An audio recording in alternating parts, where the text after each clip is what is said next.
America do you add tax after you see the ticket price? Only in America can such a perfect game exist. Baseball. Hamburgers, cheeseburgers, bacon chili cheeseburgers. Everything on top of everything. Only in America.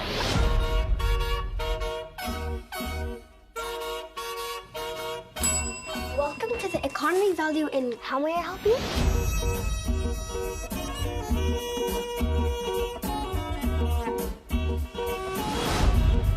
I'm going to America soon.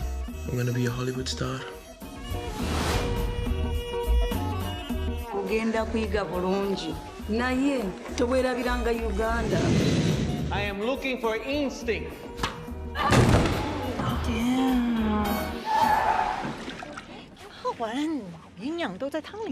We're trying. Our first question is, in one word, how would you describe your experience acting in Little America? Life-changing. Life-changing, yeah. Could you talk about how this script came to you and what made you decide to act in this TV series? Yes, so it came through my team, you know, and I read it and I connected to it. And I was writing a story that had a sort of a similar character, but the premise was very different. And so it just felt like, hold off on what you're writing and just embody this character in a different premise. And I enjoyed it. I auditioned for it.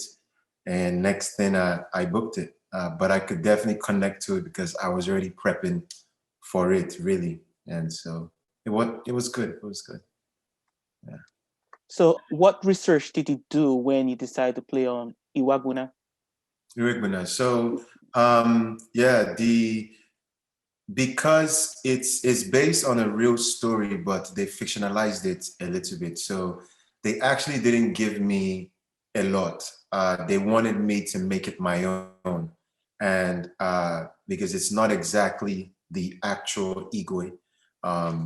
And so it was really understanding the 80s, understanding who that guy was, but then I wanted to play it a little bit differently. But it turned out that the way that I played it ended up being who the guy is. So when his family saw it, they were like, wow, you played Uncle Igwe so perfectly. But I wasn't trying to because I didn't see anything of his. There was nothing that I was given like that. So it just worked out the way it was supposed to, I guess. And did he actually meet the real character?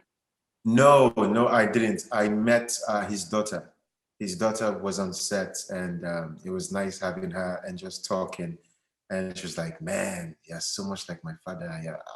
Yeah, it was nice. It was nice. What do you love about playing this character?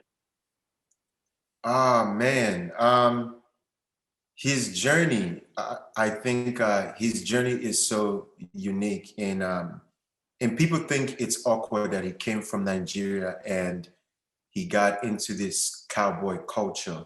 But I actually don't, because, you know, growing up in the southeast of Nigeria, farming is normal. You know, it's things that, you know, we have family that farm. So connecting to the farm life or cowboy and then coming here and being into that culture is not really that far-fetched.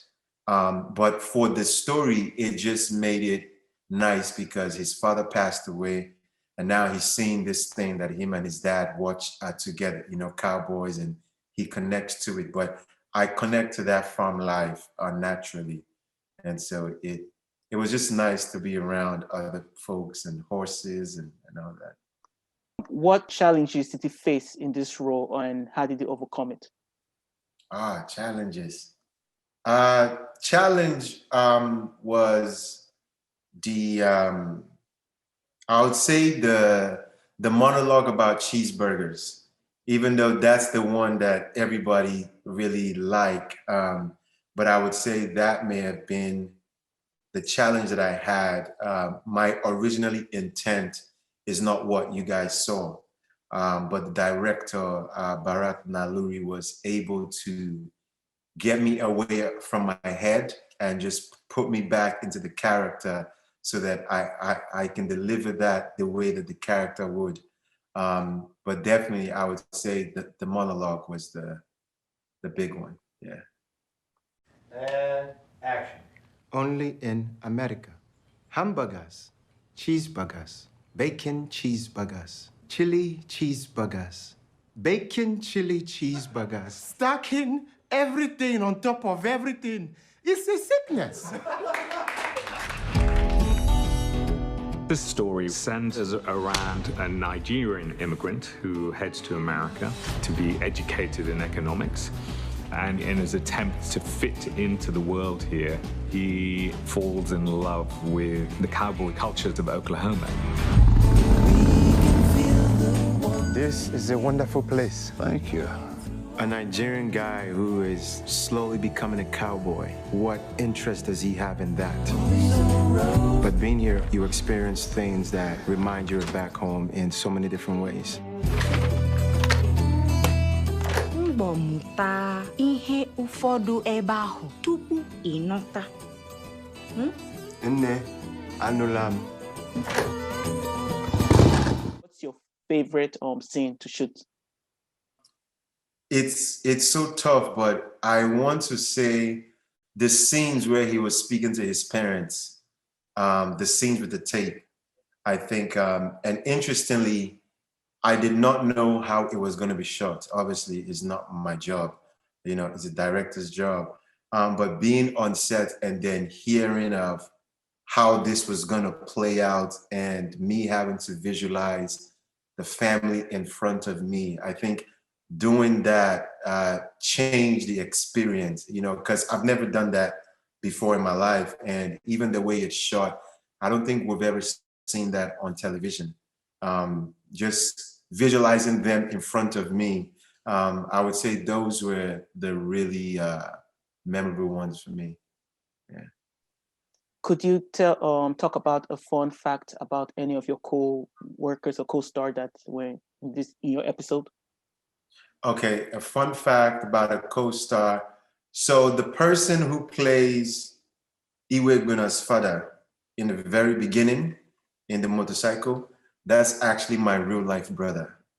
So yeah, Slash Wisdom played the father of the younger Iwegbunna. Well, me when I was younger, yeah. Very interesting. Thanks for sharing that. Congratulations, obviously, for your Independent Spirit Award nomination for Best Male Performance in the Scripted Series.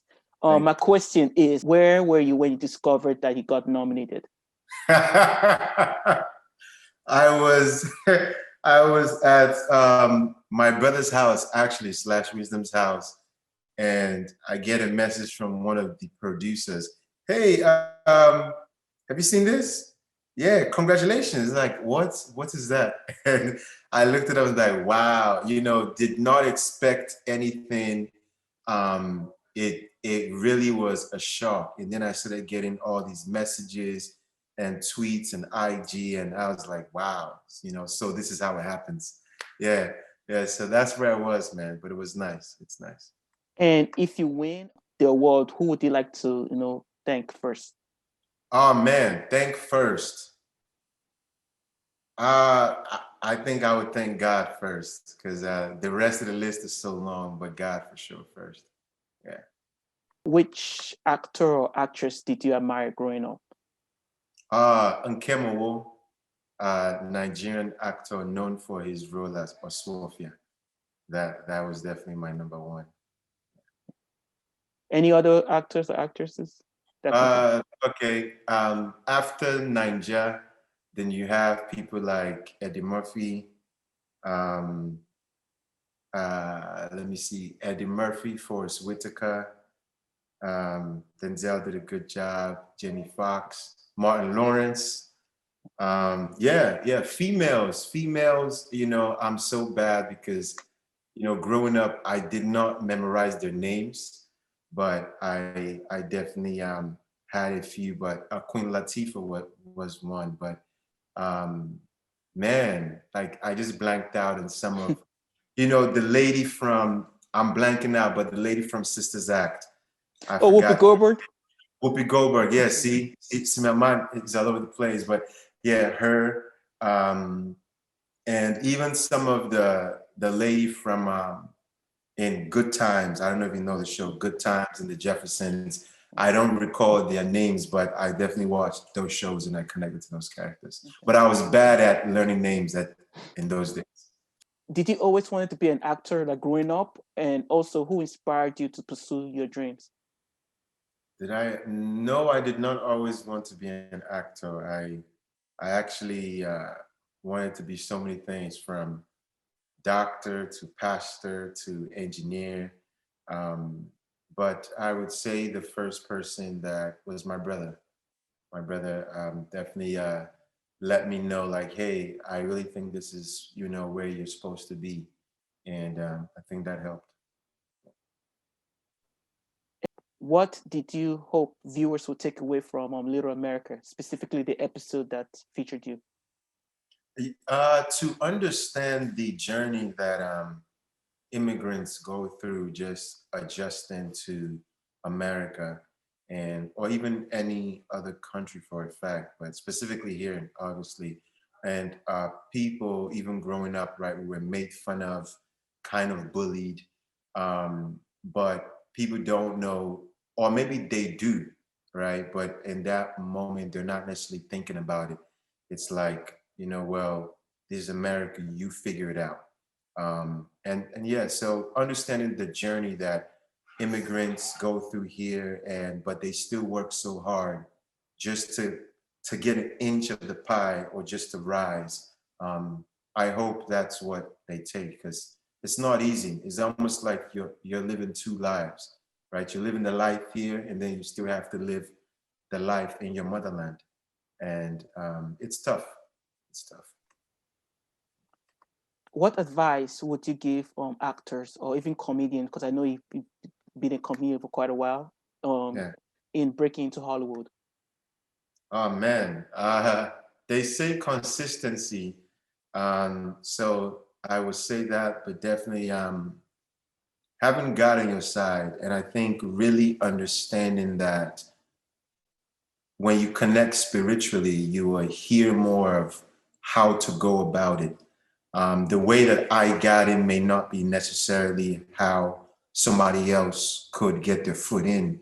So if you try to do everything that I did, you could get lost, because my pathway was specific for me. So if you could connect in that way, and you're watching what other people are doing, I think spiritually you understand what you should do to break in as well. Yeah. That was excellent advice.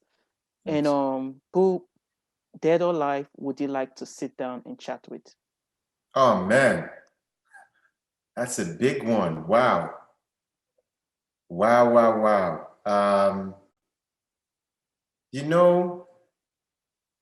I'm gonna say, I could be cliche and say Jesus to really understand back then. But I think in some of the arts, I would say Michael Jackson. Yeah, Michael Jackson. So you can beat it. Do you have any other person, or just Michael Jackson? That's it. Other person, Eddie Murphy. Eddie Murphy. I think Eddie Murphy is a genius in just so many ways.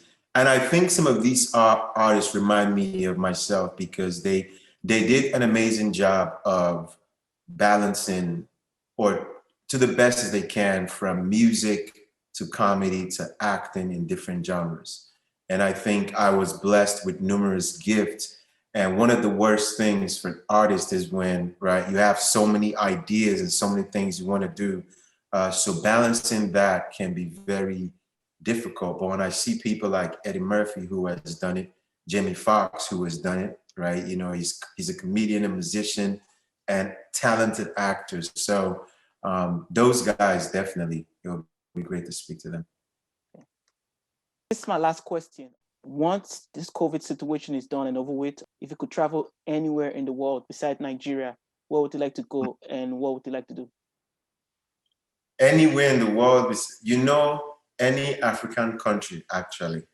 My goal is the next time I'm going to Nigeria, if I'm not stopping by another African country, I'm not going back home. So there's none really on my list as far as the place.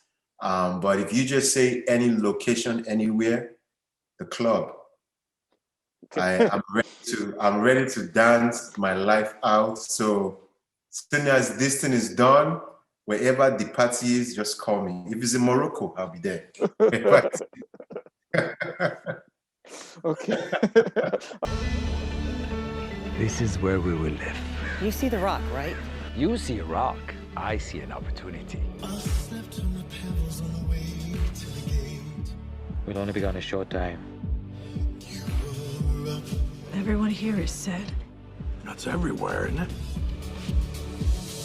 At least here, they can give you all you can eat shrimp.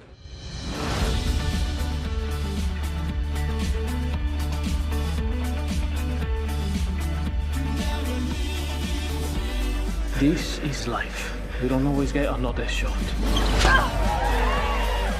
You always thinking of going to moon when we haven't left the ground.